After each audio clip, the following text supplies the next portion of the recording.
Hello there, Mr. Lee here, and welcome to the video about Petronius' A Spooky Story, lines 21 to 33, although actually there's one word in line 20 that we're going to include in there as well. So, this is the longest text of all the set texts that we've been given, I think, and we're coming into the final straight. Let's start with recapping what's been going on so far. What's been happening since line 1? And what do you reckon will happen next using the knowledge that you've got so far of what happened in the story? I'd like you to try and put down some answers. If you're doing distance learning, make sure you put that into your OneNote and pause the video while you're doing it. Once you've done that, come back and click play. Okay, I'm assuming you've answered these questions already. Actually, once you've clicked play and once you're listening to me, there isn't that much more that we're going to do beyond the translation. So what I want you to do now is to set yourself up for the translation. Just to say that for the purpose of this, actually, if you have a separate screen like a phone you can watch this video from, that might be quite handy, because you might prefer to use your computer to edit the translation in the OneNote. So having multiple screens might be quite helpful for you to work across different windows that you open. Also, some of you mentioned that you didn't know what a student notebook is, and the student notebook is a collection of resources that's the Cambridge Schools Classics project. They normally produce Cambridge Latin course, but they've also produced these books where on the page you can see the text that you're doing, the vocabulary that for that particular section of the text, and also some space for you to translate. So the image of that should be on your screen by now. Okay, if you need more time to get yourself ready, click pause. If not, let's move on to the translation.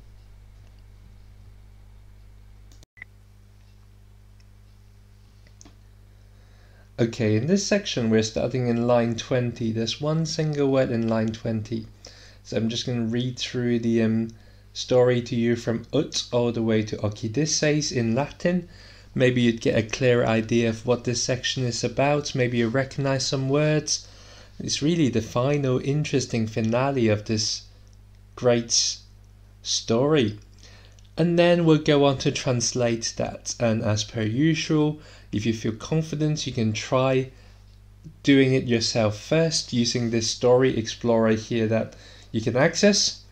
And if you want that guided support, then I'm here to help you. And you don't have to commit to either no support or total support.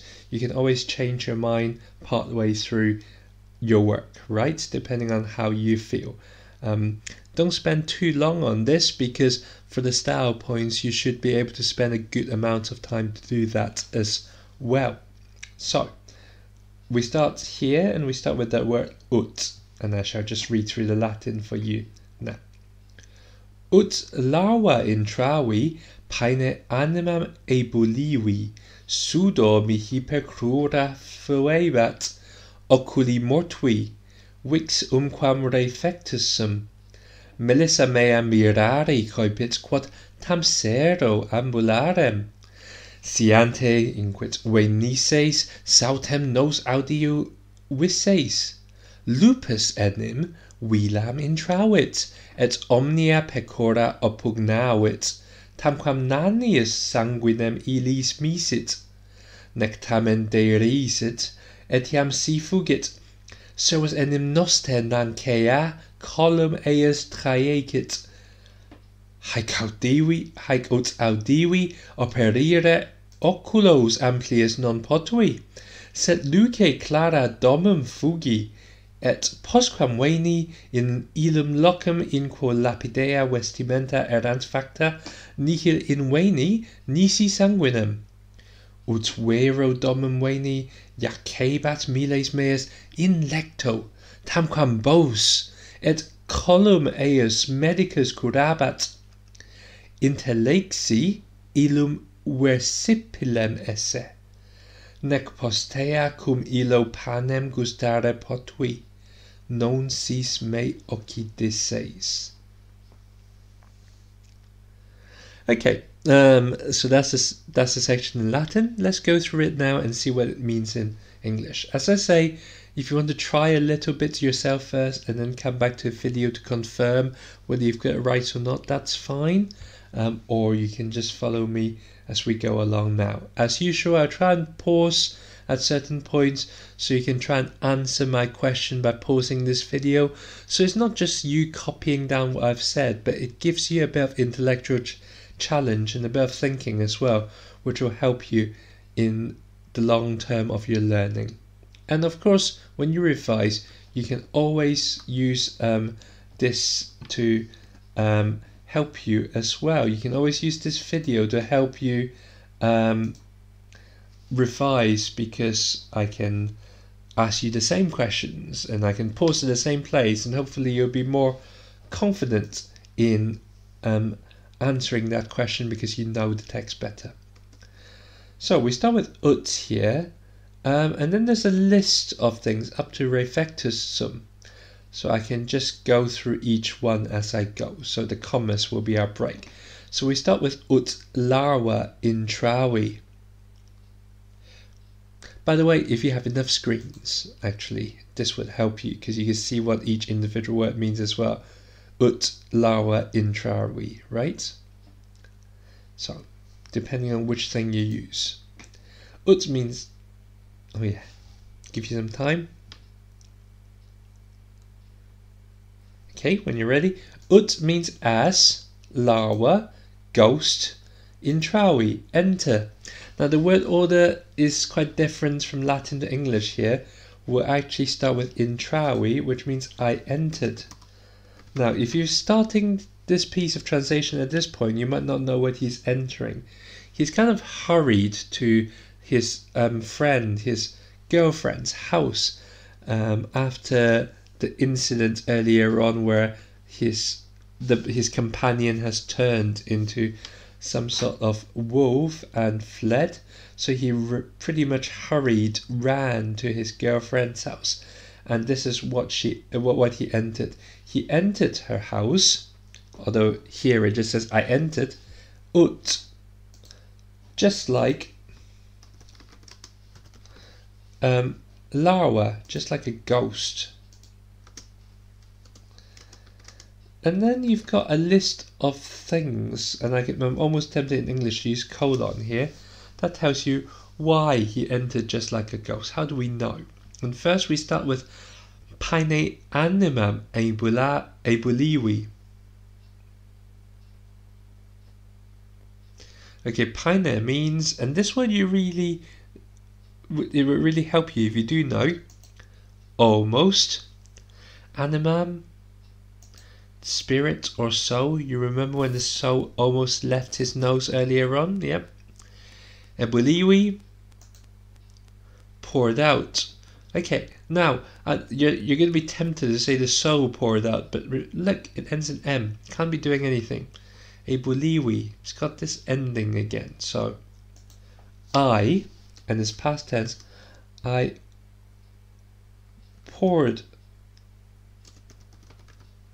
out, and then paine, we better say I almost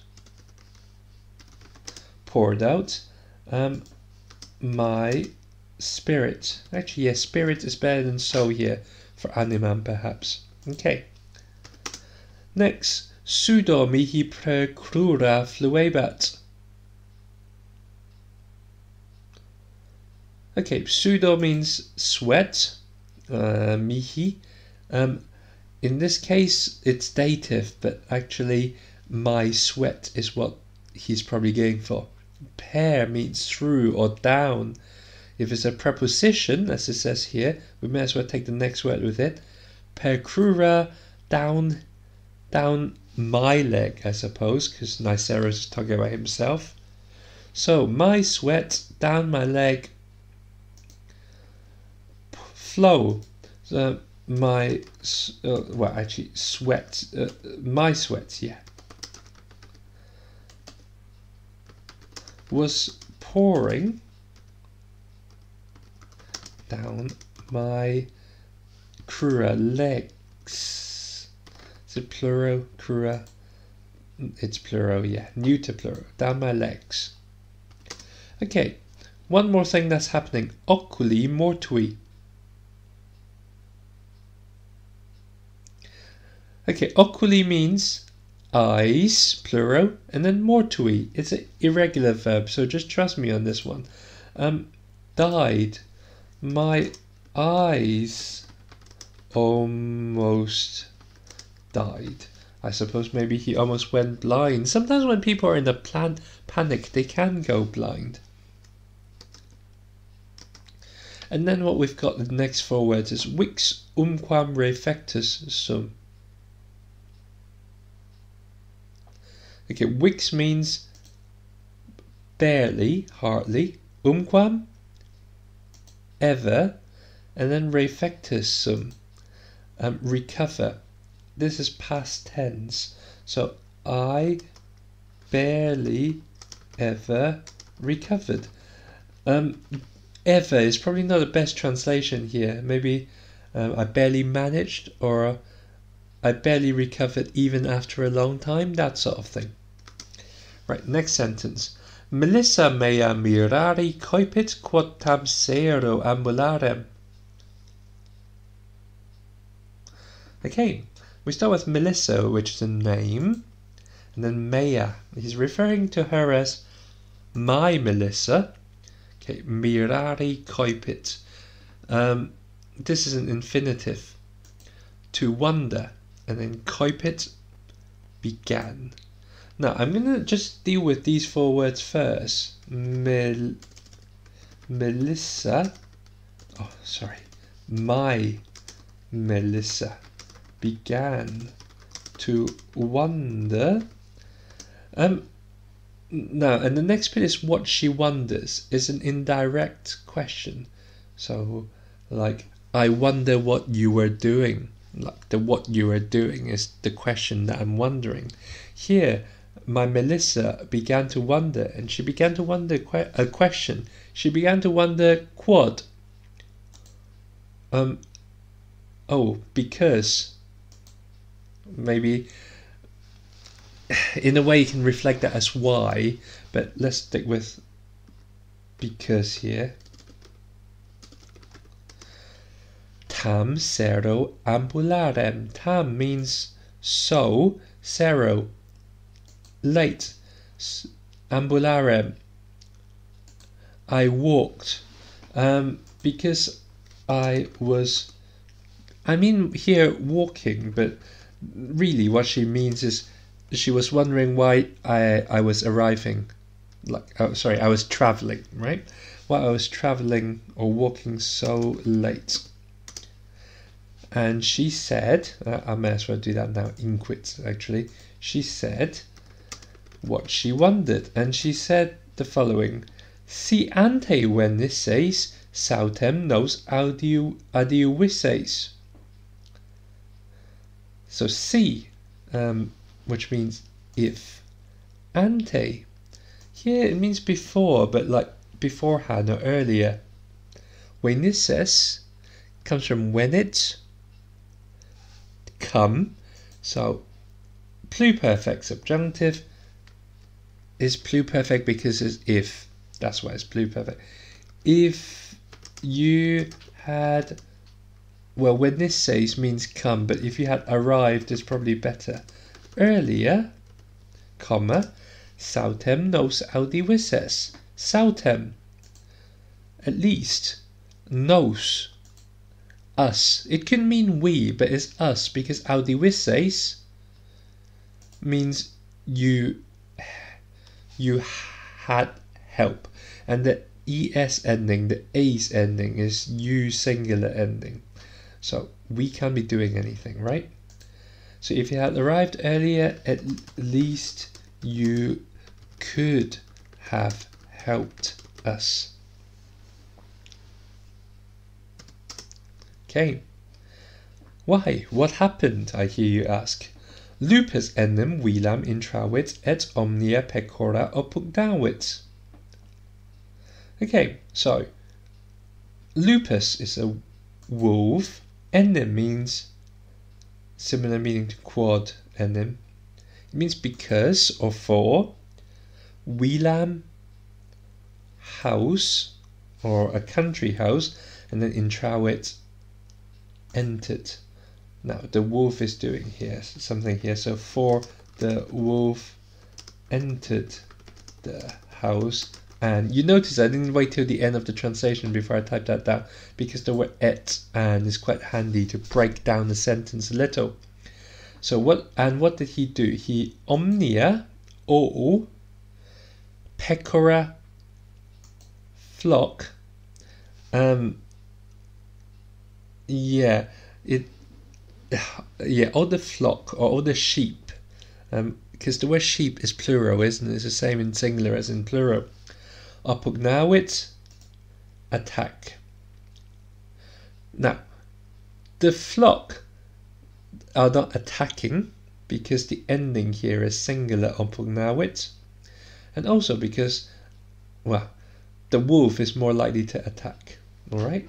So, for the wolf entered the house and attacked all the flock or all the sheep. Okay, tamquam nanius sanguinem ilis misit. Tamquam, as if, he's making a comparison here. Lanius, a butcher. Sanguinem, blood. Ilis. Now, it's dative, and what he means here is their blood. And then misit. Normally, misit means sent, but here it means let, as in you let out blood. So, just like a butcher let out, just as a butcher let out their blood, and there, of course, refers to the sheep. The word lanius, the word lacerate actually is related to it, and the word ladister refers to someone who does who's very violent as well. Okay, nec tamen derisit etiam si fugit. Okay, nec. Okay, nec and derisit go together, so we may as well do tamen first. Tamen means however. However, he did not have the last laugh.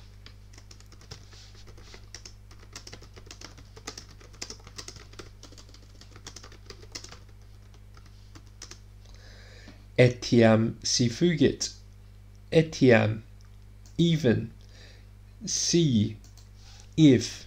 Fugit, flees or runs away. So however, he did not have the last laugh, even if he ran off, even if he ran away.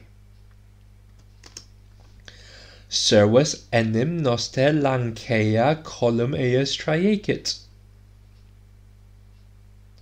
Okay, can you remember what enim means from earlier on? It means for. For, servus, slave. Whose slave? Noster, our slave. Lanceia, a spear or a lance. Column. Neck. Eius, his, so it's his neck. Triacid, well, stabbed or attacked or pierced. Okay, so for our slave, pierced what? Pierced his neck. How? With a spear. And she's finished speaking. So, haec ut audivi operire oculos amplius non potui, sed luce clara domum fugi. Okay. Ut here means as or when. So when haec, these, in this case, it implies the word words, so these words. And audiwi. Hey, audiwi, you might know what it means. Mr. Lee cups his hand to the ear to give you a clue. But the I ending, who's doing it? I did it, alright? So, when I have heard this, or when I heard this, you can go for I have heard or I heard, both is fine. When I have heard this, operire oculos amplius non potui. Operire is an infinitive to shut. Oculos, eyes. Amplius, any longer. And then potui or non potui together. Potui comes from possum. So you might know the meaning, and the I ending again shows I did it. So, to be able, right? Okay, when I have heard this, I was not able to close my eyes anymore. Said Luce Clara domum fugit. Said. But, Luce, daylight, Clara, clear or bright daylight. Domum, home, and fugi. We had fugit before, it's just a person who's doing it, it's changed now. Fugi, I run off. By the way, the word fugitive comes from this, because they're people who run away from somewhere, or run away from being arrested, I suppose. So, sorry, I've distracted you. Said, but. So, but I ran away. In fact, I ran home, might be better. Yeah, I ran away back home. Let's go with that. Luce Clara. In bright daylight, I think we normally say in broad daylight, don't we? So I know I've changed the meaning of the word Clara a little bit, but it makes more sense in English. Et postquam veni in illum locum in quo lapidea vestimenta erant facta, nihil in veni nisi sanguinem. Okay, et means and, postquam, after. You know, I know there's a lot of words actually.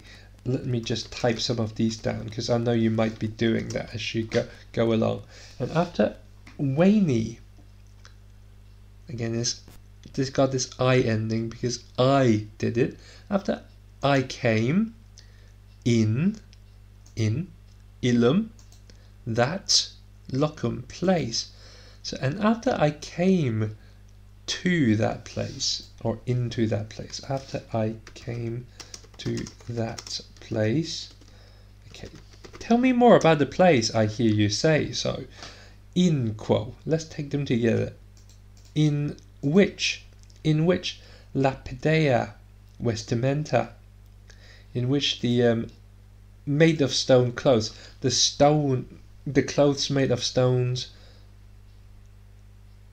erant factor, became. Okay, slightly tricky bit. So, and after I came to that place in which, you can also say where, that's also fine. After I came to a place where could also work as well. After I came to a place in which the clothes turned to stone. Okay. Or after I came to the place where the clothes turned to stone. I know erant factor means become, but I suppose if you turn into something, you become something, right? Okay. Nihil in veni nisi sanguinem. So nihil means nothing. In veni means find. Nisi means unless. And sanguinem means blood. Okay. So at this point you're tempted to type down nothing was found except blood. But if you do, then you wouldn't have translated in veni properly, because in veni ends in I and it's a first person verb. So Can do that. Instead, what you should more properly translate it as is I found nothing except blood. Okay, nearly there. Ut vero. So you might want to think, what's going on? So so far in this bit that we were translating, we've realized that a wolf had attacked the sheep, and the wolf escaped, and the wolf escaped injured because the one of her slave has thrown a spear, and then now she's come back. Now Niceros has come back to the spot where his companion had changed into a wolf, and he found that his clothes wasn't there, but instead there was some blood. What's going on? Okay, ut vero domum veni, jacebat miles meas in lecto tamquam bos, et collum eius medicus curabat.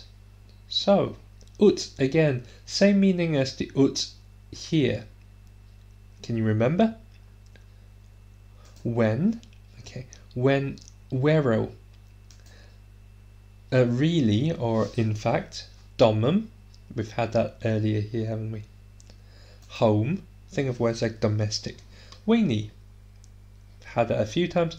I arrived, so I came, I arrived. When I came home, when I actually is probably better, isn't it? Came home. You could also say arrived home. I think both is okay. Okay, jacebat. Lie. Okay, as in lying down, that sort of lie. Miles, soldier. And then my soldier. He seems to be very friendly, chummy with these people, because it's my girlfriend, my soldier, that sort of thing. Okay. My soldier in lecto. In the couch or in the bed, or perhaps on the couch or on the bed. Tamquam we've had here when we made a comparison between the butcher and the wolf. Here we're making a comparison between the soldier and the bos. So tamquam means just like, and bos means able. So my soldier was lying down on the bed just like a bull. It's a comparison, and we'll talk a bit more about comparisons later on when we look at style points, right? Et, and. Okay, column, eius. You might remember column from earlier on, because column was here. Okay, the slave pierced, or our slave pierced what? It's a part of the body, and column is neck, and column eius, his neck. Medicus means doctor, and curabat, you might be able to guess, looked after, cared for. So, and a doctor was attending to his neck, or caring for his neck. Well, at this point Niceros is piecing things together, and he's finally understanding what's going on. Intellexi illum versipelem esse, nec postea cum illo panem gustare potui, non si me occidices. Intellexi, please do not say I was intelligent. No, no, no. Okay, I, because it's the other I ending again, I understood. Illum, that, in this case, that man. Versipelem werewolf esse, and then esse. Esse, irregular verb, worth knowing this word on its own. Esse means to be. I understood that man to be a werewolf. Or you could even say I understood that man is a werewolf. Okay, neck. and not. Postea, afterwards. Okay, let me just remember that bit. And afterwards, cum illo, cum means with, so with that man, with him. Pane, think of the French word pain, bread.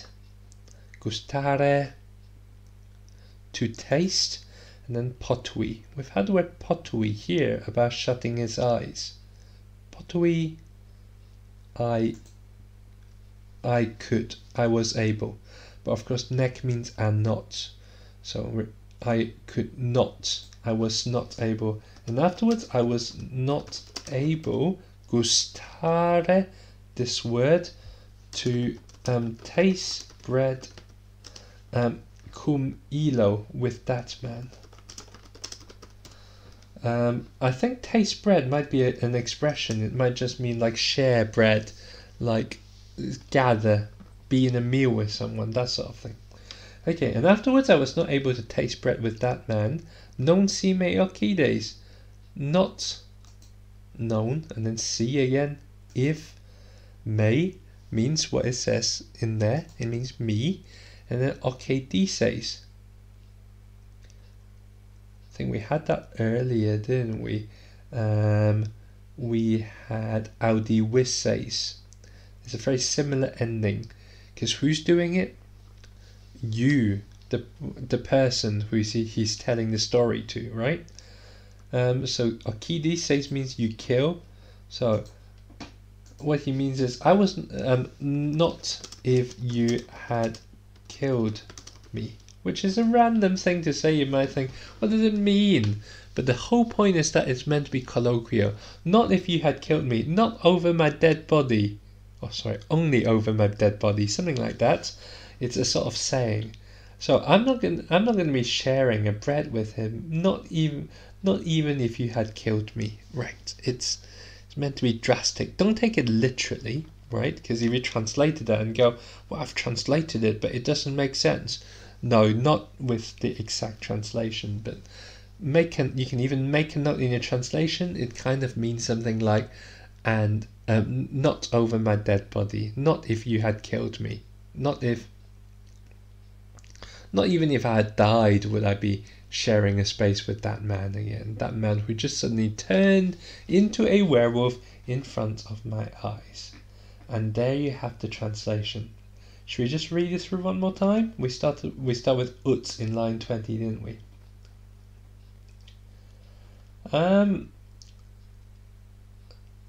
So I entered just like a ghost. I almost poured out my spirits. My sweat was pouring down my legs. My eyes almost died. I barely recovered. My Melissa began to wonder because I was walking so late. She said, if you had arrived earlier, at least you could have helped us. For the wolf entered the house, maybe for a wolf entered the house actually, and attacked all the sheep, just as a butcher lets out their blood. However, he did not have the last laugh even if he ran off, for our slave pierced his neck with a spear. When I've heard this, I was not able to close my eyes anymore, but I ran back home in broad daylight, and after I came to that place in which a close turned into stone, I found nothing except blood. When I actually came home, what does it suggest? Oh, whatever. When I actually came home, my soldier was lying down on the bed just like a bull, and the doctor was attending to his neck. I understood that man to be a werewolf, and afterwards I was not able to taste bread with that man, not if you had killed me. I think this is a great finale to the story, and in a moment we're going to look through the style points and see how he uses certain techniques, especially ones that makes it easier for you to imagine the setting. The ones about comparisons, the ones about use of certain words to show imagery, and also the idioms that he uses. Hope you found the translation okay. We're going to look a bit further and see what exactly the author was trying to do. And when I say the author, remember, the author is Petronius, and the story that he's writing in this part It's actually a character of the story telling a story of his past. I appreciate this sounds a bit confusing, so let me try and explain that again. So Petronius, the author, is writing a story in which the characters are at a dinner party. In this dinner party, someone tells the story, the spooky story, right? So this is like a story within a story. There's the overall story of Petronius's book, and within that, there's the story that this character tells. So it's like there's like two layers to it. It's important. Well, I say it's important. It's good to understand the context of this, but because you're not going to study the whole story anyway, there is some help, but the help is limited, right? Okay, now when we say the intention of the author, when we say what Petronius writes, these are also the exact words that Niceris, our narrator of the story, it's also his intention. And what he wants to do is to make sure that his audience, the other guests at the dinner party, can hear his story vividly, like they can almost imagine themselves being in the situation, but also to show how terrifying the story is for Niceris. And if you could dedicate a bit more of the time and of your energy to it, you can also look for things in the story, not just actually in this part, but in the whole story as well, that are random, that are colloquial, and that is simply ridiculous. Okay, we'll explain a bit more about what colloquial means later on if you're unsure. Right, now within your notes, I say one notes that you've got, it might be a worksheet. What you find is the passage in some sort of color coding. If you haven't got that yet, I'm probably about to get you to highlight it, so we'll see what you've actually got in front of you. Assume you've actually highlighted the bits, then this is what you've got. First part, you've got bits in green. I'm talking about the style points now, and I'm talking about how the author achieves his intention. So the bits in different colors are the different examples that Petronius used. So Petronius used different ways to ensure that his intentions are carried through. And the bits in green shows the places where he uses comparisons. Now for each of these I'm going to go do a brief explanation and go into one detail, and I hope you can either on paper or on your digital devices make some notes about this point so that you can revise and remember them when you look back at it. And hopefully you can try some of these out in your own creative writing as well. Probably in English, but perhaps in Latin as well. I still haven't got the comparisons have I? Well, Petronius basically makes analogy or comparisons to make his certain points. And when you look at comparisons, I've laid out how you might look at these points in a sort of PEC structure. So point, evidence, and comment.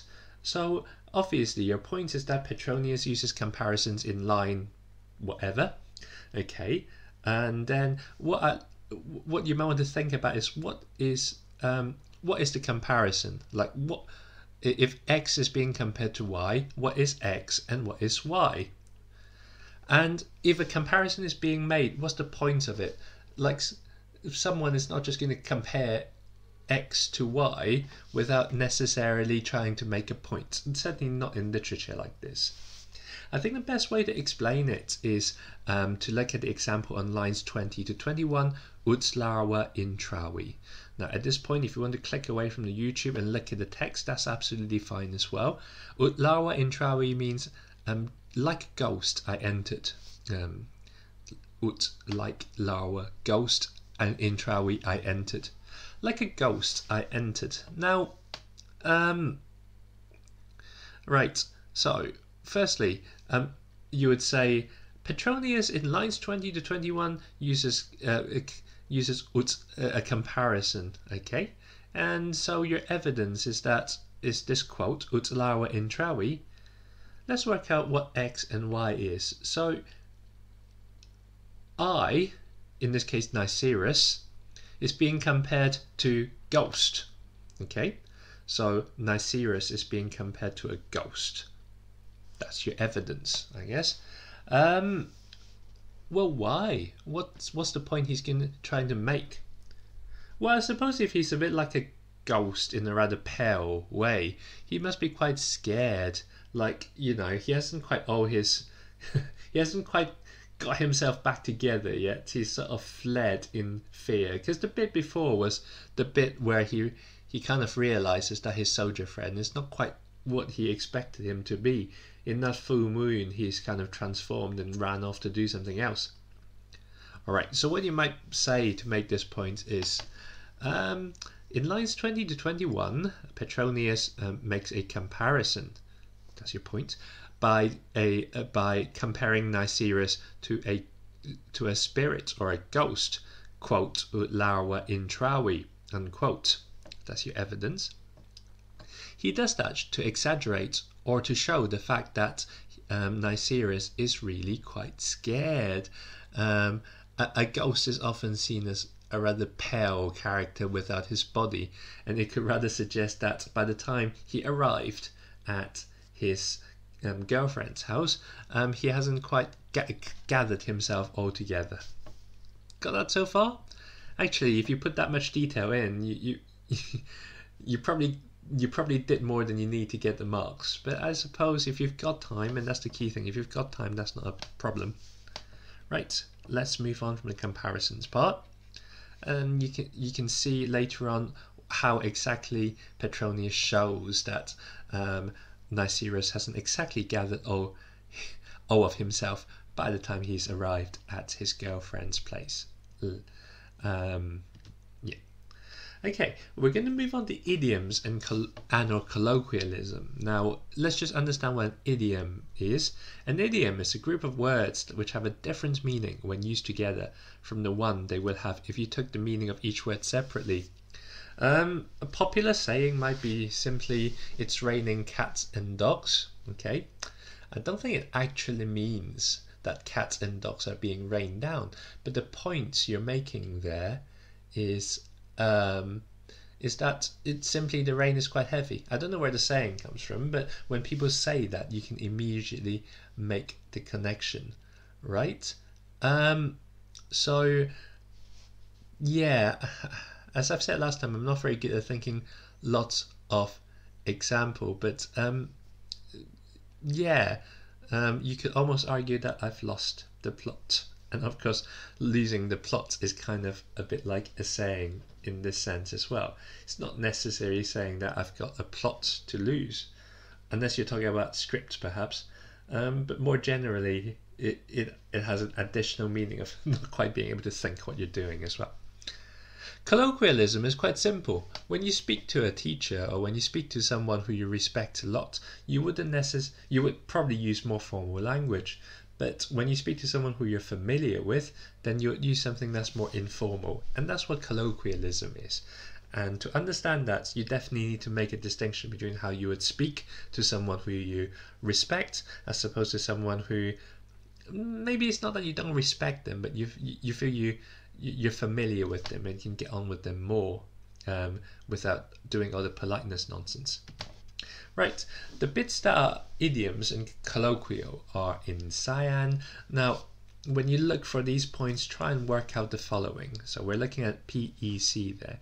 Try and work out what do the saying actually mean in this context, and what is Niceris trying to emphasize.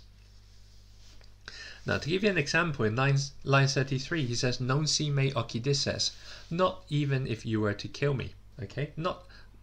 And basically, like, over my dead body. That's quite a saying, right? He's saying he's not going to be with his soldier friend ever again after this incident, not even if you kill me, or perhaps not even if you offered me £1 million, you might say in the modern day times. Now, he's saying that to show that he's so afraid, the experience that he's had is such a scar on him that he wouldn't want to go through that sort of thing again. So here your PEC, your PEC point, your PEC chain might be Petronius in line 33 uses a saying to express how much he would not want to be with his soldier friend again. And he says, "Not even if you were to kill me," quote, "non si me occidisses." This shows that this is quite a comical exaggeration of how he feels, but it also stresses the point that even in death, he would not want to meet up with the soldier friend again because of what has happened. Yeah, and I suppose that enough could be your point. You could even say how absurd it is. It is quite an absurd point, because like sometimes when you say something like this, it's meant to make you laugh, and somehow when you laugh, you remember the points more. Unless it's Mr. Lee's puns, which I know you're so disgusted by that you just sort of switch off and not listen to him anymore. I should probably improve on my teaching by reducing the amount of comments that I make along those lines. But obviously I never make a bad pun anyway, so that's fine. Yeah, I've gone off topic again. Let's move on to the next point. Vivid description. These points are in yellow. Now, you can't just say a description is vivid. Okay, I'm going to say this now, and I'm going to say this again. You can't just say Petronius uses vivid description. You have to explain why it is vivid. In this section, the vivid description normally revolves around how much detail that he goes into. Okay, to pick an example, in lines 27 to 28, he says that I was not able to shut my eyes any longer. Yes. Okay. Right. It's vivid because I guess you can visualize his face, and again, it looks quite funny. I don't think he's quite propping it up with matchsticks, but the point is, you can visualize it. I know there's another point as well, which is the fact that he's just really scared, and so he needs to be able to see everything that's going on. But it presents a rather comical expression, and it presents that really clearly in the sense that you can imagine it, you can visualize it in your mind very well. So I suppose the point you might make is in lines 27 to 28, Petronius describes his face in a way that is very easy to imagine, by saying that he was not able to shut his eyes any longer. Quote, "Operire oculos amplius non potui." Because we've probably experienced situations like this before, either ourselves or by looking at someone else, we can see in our mind the exact facial expression that Niceris is putting on, which of course shows how scared that he is. Okay, that's basically your point. And you can type that up on your notes, not necessarily in one big paragraph, but you could do it in like a chain as well. One thing to note about that sentence is the way that it sounds. Operire oculos amplius non potui. There's a o sound, and if he can't shut his eyes, I guess his eyes are going to be open. Sorry, it works in English, doesn't it? But like maybe the o sound either is the shock of it, operire oculos amplius non potui, or maybe it suggests some sort of openness to it. I'm sure whichever one you want to use. If you mention that alliteration, the examiner would probably give you some credit for it, as long as you explain why the alliteration is there. Right, what's next? Word position. These are in magenta. If you disagree with my description of the color, write into me. I'm sure I would read what you say. I might not change it though. Right, okay, now sometimes if a word is at the start of a sentence or a clause, like, remember, like, you might need to come back to this again. Sometimes if a word is at the start of a sentence or a clause, or at the end of a sentence or a clause, or it shows some sort of word order that is not natural in Latin, in all these cases you can comment about its word positions. Here, quite often, it's about words being at the start of a sentence or a clause. But remember this too. In Latin, normally the verb goes right at the end. Remember your stage 1 sentences? I'm trying to think. Like, Claymanes in horto laborat. The word laborat is the verb, isn't it? Claymanes in horto laborat. Laborat goes at the end. The verb goes at the end. But if you're writing some sort of literature, you quite often can swap that around so the verb gets moved forward. And that's often the point you can make as well. By moving the verb forwards, it shows that the author is very eager to show whatever action is going on. There's a few occasions in the magenta highlighted passage where the verb is towards the start of a clause or a sentence. If you don't know what the difference between clause or sentence is, look it up on Google. There are occasions where the verb is towards the start of a clause or a sentence, which shows that the author wants to show how quickly the action has taken place, probably because he was scared. Okay. Anyway, the example we've got here is nihil inveni nisi sanguinem. I have found nothing except blood. Except the word nihil came first. And the word nihil comes first, like literally nothing I have found. You would have to say in English, I have found nothing. This goes in the first because I guess the idea of nothing. The author wants to stress the idea of nothingness. There's no traces of him. That's strange because when he came and when his friend turned into a werewolf, there was something left there. But now there is nothing. And the author wants to stress the fact that the situation has changed, that nothing has been left behind. Hence, nihil is there at the start. So what you might say to make the point, according to Peck chain, is in lines 29 to 30, Petronius puts nihil at the start of a clause. I think it's a clause here.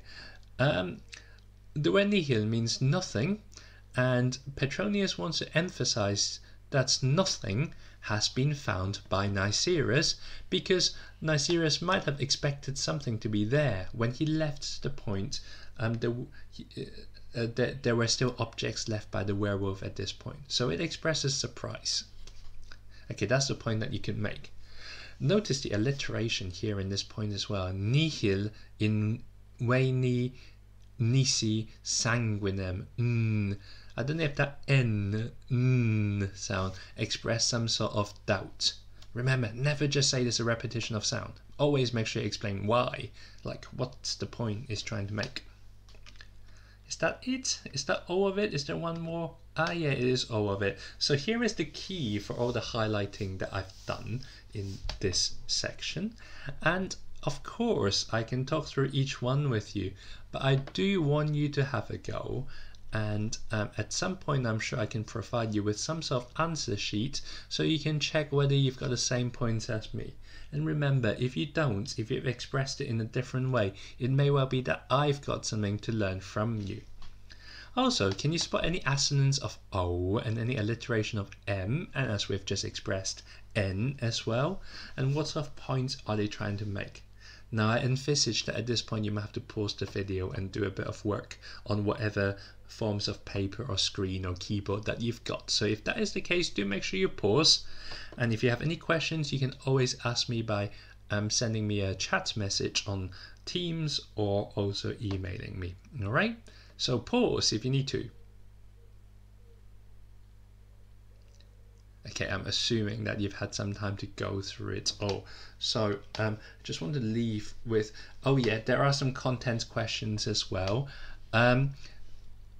I've been a bit lazy with the 9 numbers. Basically, sometimes a sentence doesn't quite end, like a sentence ends midway through the line, and I haven't quite given you the exact parameters. Anyway, try and find out the answer to these questions, and I'll tell you why. Because quite often in the exam, you'll be asked, how do we know, like, make 3 points about why Niceras is scared, or make 3 points about how we know Niceras is scared. I'm sure I could phrase it better if I'm typing it on sheets of paper. Okay, so sometimes there are content points to be made as well as style points, like what is he actually showing himself to be, when, like, what sort of evidence are there? What does he say about himself when he when he was scared. Maybe he says he was sweating, and clearly sweating is a sign of like being on edge, right? Okay, I'll leave you to get on with that. And again, if you need to pause the video, then do pause it. Okay, I'm going to leave you with a thought. I always think that this is quite conversational. He didn't mean to tell the story like a documentary, but quite clearly this would fit in a dinner party where a friend is telling a story. I've just been in school today on the first day of wider opening, and I was talking to colleagues, and quite clearly I've been trying out some of the strategies to make sure that the colleagues listen to me as well. Some of them you can read in the text, some of you can't, like the bit where he might be pointing, or the bit where he might be shrugging, just to make that sort of point, the body language. So hopefully we'll get a chance to explore these ideas in time. But what I do want you to think is, how does the fact that it's conversational make it more enjoyable and perhaps more credible? Or maybe you don't think it does. Maybe you think it makes it less enjoyable or less credible. I'll let you make that judgment, and I look forward to seeing what sort of answers you come up with. In the meantime, I think I've spoken too much, so I'm going to stop now. But make sure you do ask me if there's any questions along the way. I regret that sometimes I can't answer straight away, but if you do it during those hours we've assigned, then I would definitely be able to answer nearly instantaneously. Okay, right.